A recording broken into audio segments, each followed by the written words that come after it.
Hi guys, as I'm sure you know by now, I'm Tiny Vegan, and if you haven't already, please like and subscribe and hit the notification bell so you don't miss a video. So in today's video, we're talking about supplements on a vegan diet. So we'll be going through everything from what supplements I take, we'll be covering B12, omega-3, iodine, iron, all that kind of jazz, what's better, sprays or tablets, we'll be covering it all. Quick disclaimer, the best thing to do obviously is go and talk to a dietitian or go and talk to a nutritionist who will be able to work out your specific needs, whether you specifically need a B12 or omega-3 supplement or whatever it is, rather than just taking off a YouTube video. This is just purely for educational entertainment purposes, where you're just watching someone and you're okay, this might be something that I need to look into, and then you go and see someone specifically for your needs. So this is by no means me saying that this is a one for all, because supplements are the opposite of a one for all. They are completely individual. You need to take what's right for your body, not what everyone else takes. So with that over, basically let's go through firstly what I do. So I've been vegan for about 6 years now, and I didn't actually used to take any supplements. So I've always been veggie, and I'd say I don't think I regularly have ever taken supplements up until about a year or two ago. And that's partly because obviously I was quite young when I went vegan. I was about 14. So I hadn't really done much research about it. The thing is though, everyone's body is different. Because I was fine going for 4 or 5 years without taking any supplements at all on a vegan and vegetarian diet, but that's me. You know, some people might go a year without taking supplement on a vegan diet and then really start to feel the effects. It's really whatever works for you. Everybody is different. I was fine, but you might not be, you know, you never know. So the first thing I think we'll cover is B12, because that's probably the most common one around veganism is B12. So the B12 supplement that I take is this B Boost vitamin B12. It's a vegan supplement and it has your full amount of B12 per 4 sprays, which is the serving dose. It also tastes really good. It tastes like sweets. The one reason why I have sprays, and it's the same with my vitamin D, is because sprays are easier absorbed into the system. So basically it means that sprays, when you spray them into your mouth, they go straight into your bloodstream rather than your body having to break down the tablet or the capsule, whatever it is. Also, most capsules actually do have gelatin in them, so you have to be really careful about your capsules as well, because some of them do have gelatin. But I choose personally to go for a spray because I think that they're easier absorbed. But it's all up to whatever you want, whatever your budget is, you know, because sometimes these can be a little bit more expensive, but these are actually pretty affordable considering this is 48 doses. So that's 48 days worth, because the dose is 4 sprays. And this one works really well for me. The thing about B12 is that your B12 stores, they can come depleted over time, but your B12 stores can last up to 5 years in someone who's very, very efficient at storing B12. So obviously, like I said, everyone's body is different. So sometimes you might have someone who's just turned vegan a year ago, but they're really bad at storing B12. So their stores might be depleted within that year, or even 6 months. But if you're very good at storing B12, then you might last up to 5 years. And then your B12 stores might get depleted after not taking supplement for 5 years and being on a vegan diet. So it really, I wouldn't assume that because you're 4 years into veganism, for instance, and you've never had a problem with B12, that you won't get one in the future. I think it's always better to play it safe, because it will just deplete, and B12 is very important for your brain function. You don't want your stores to be depleted completely and then have to take injections from the doctors, which are really harsh on your system, in my opinion. It's much better to just have a gentle supplement, which means that you never get to that stage. I will probably actually put a link in the description box. If you wanted to check these out, you can get them off Amazon. So I'll put a link in my description box to Amazon if I can. So if you guys wanted to just go through that link, it's not an affiliate link or anything, I won't get anything from it, but just thought it would help you guys out if you wanted to check it out. These are the ones I take, and they're not very expensive, so definitely worth it in my opinion. Without sounding harsh, I do think it is quite irresponsible to be a vegan who knows that B12 can be a problem and choose not to take it, because the likelihood is that then you will become ill and you will have slow brain function, and then maybe you will stop being a vegan. But it's nothing to do with veganism, it's because you aren't taking the measures and the precautions to make sure that you don't become deficient in anything. So B12 is a must for vegans and vegetarians, to be honest. Like, a lot of vegetarians should be taking B12 as well. It's not just vegans. Actually, to be honest, most people are deficient in B12, meat eaters included. I really would recommend almost everyone having it, but like I said, go have a blood panel test and they'll tell you. And what I say about blood panel tests, guys, and this is very important, don't just go to the doctors and get them to do the blood panel test. They'll phone you up and they'll say, oh yeah, you're absolutely fine in, let's say they test it all, your levels are fine in absolutely, that truck's really loud. Your levels of everything are absolutely fine, not deficient in anything, you're good. Make sure that you get the exact quantities of each vitamin, mineral, trace element. You want the exact quantities. You want them to send you the quantities, so they should send it to you by email. And then you can do your own research and you can take that to a dietitian or a nutritionist. You should always get your blood panel test through email to you. Ask for that specifically for you to have the documentation so that you can take it to a dietitian or nutritionist if you get a problem in the future or if you have a problem now. So number 2, we're going to talk about vitamin D, because I have that one here. So vitamin D is very, very important for calcium absorption. Vitamin D is quite often sourced from lanolin. So you need to make sure that your vitamin D supplement is suitable for vegans. So you can get mushroom-based vitamin D, which are like capsules, and I've had those before and they seem to work fine. Obviously it's quite hard to tell if you're not having bloods taken like every few months or something to see how well they're working, but I've never had a problem with them. And because we live in Britain, well, if you live in Britain, we obviously don't have a lot of sun, because vitamin D is the one that you get, your body converts, basically makes vitamin D when your skin is exposed to the sun. So the thing is with vitamin D, because we live in Britain, we don't get an awful lot of sunlight. So even if you have a sunny day in the winter, because it's cold, you've got layers on, your skin isn't actually exposed to it. The only thing which might be exposed is your hands and your face. That's really nothing. Your body can't absorb very much from that.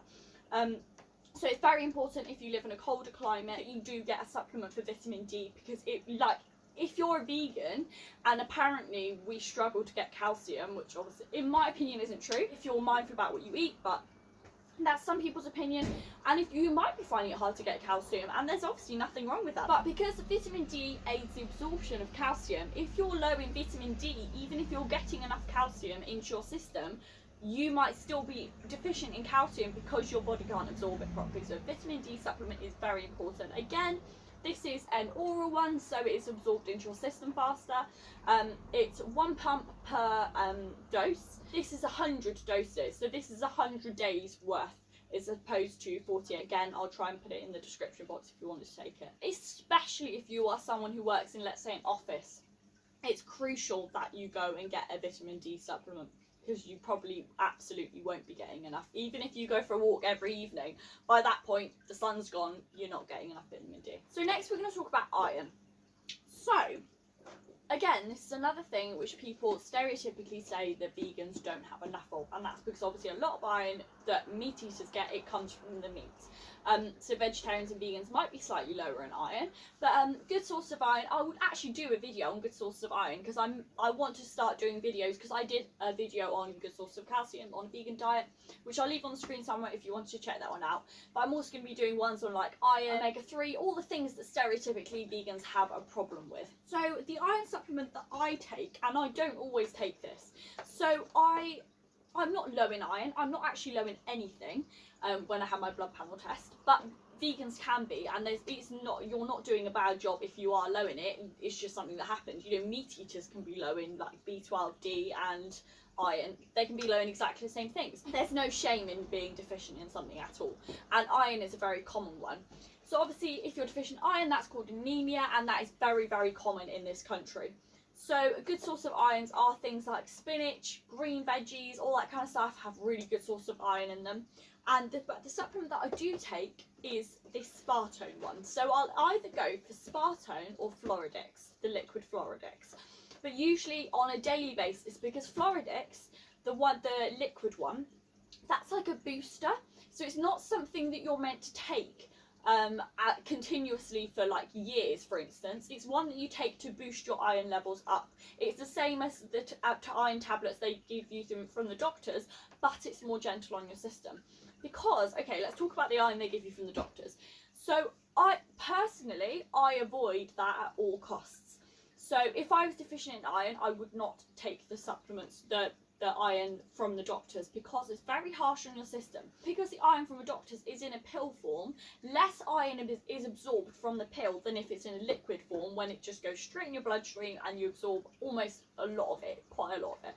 You absorb a lot less if it's in tablet form, which the iron from the doctors is. So, because less is absorbed, you have more harsh side effects. So you might have, like, sometimes it can turn your poo black. Constipation is another side effect that you can get because of that's basically your body dumping the leftover iron that your body hasn't been able to absorb. Whereas if it's in a liquid form and it's a lot more gentle on your system, you will absorb a lot more, so you'll have less side effects and you'll have more iron absorption. So it's definitely worth just like topping up with one like this. So that's why I wouldn't recommend getting one from the doctors. But obviously if you're very low in iron and you need like a top up straight away, like you need it and you need like a lot of it right now, then obviously go to the doctors, you do you. But this is just my personal view on it.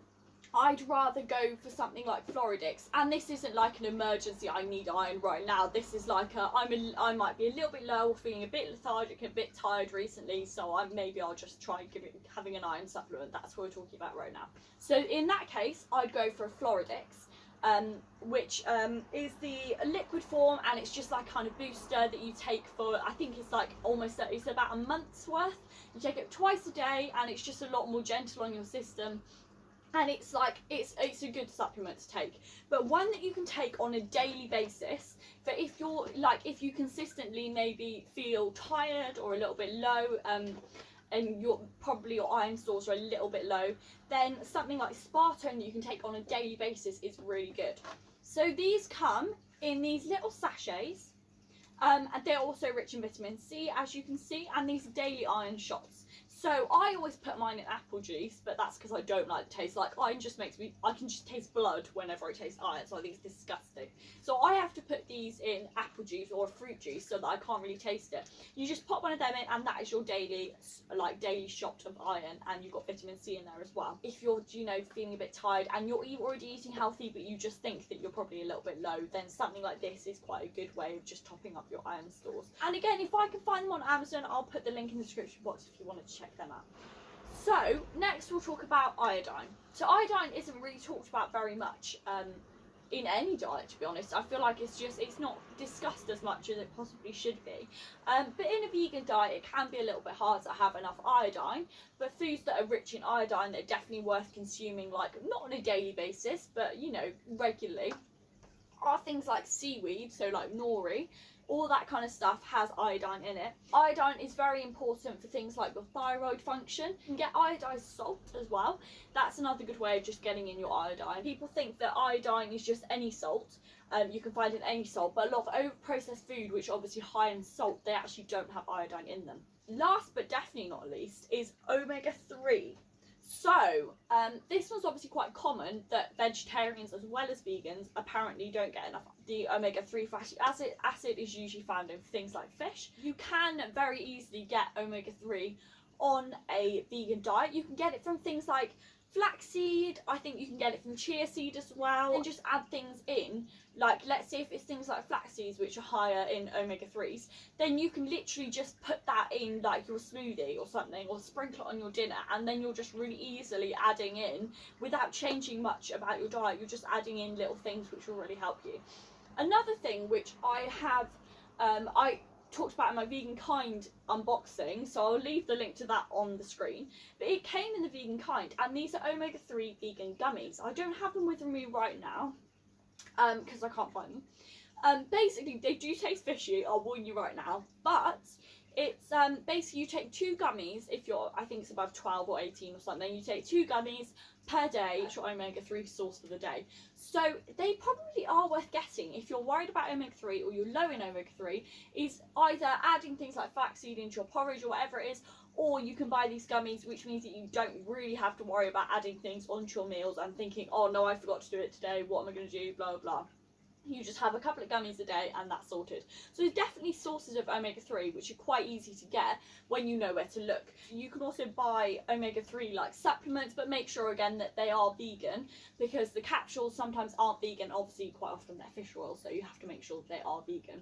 So I hope you enjoyed today's video of supplements on a vegan diet, and tell me in the comment section below what supplements you or your family take. So I hope you have a lovely week. Don't forget to like and subscribe and hit the notification bell so you don't miss another video, and I'll see you next time. Let's all fly.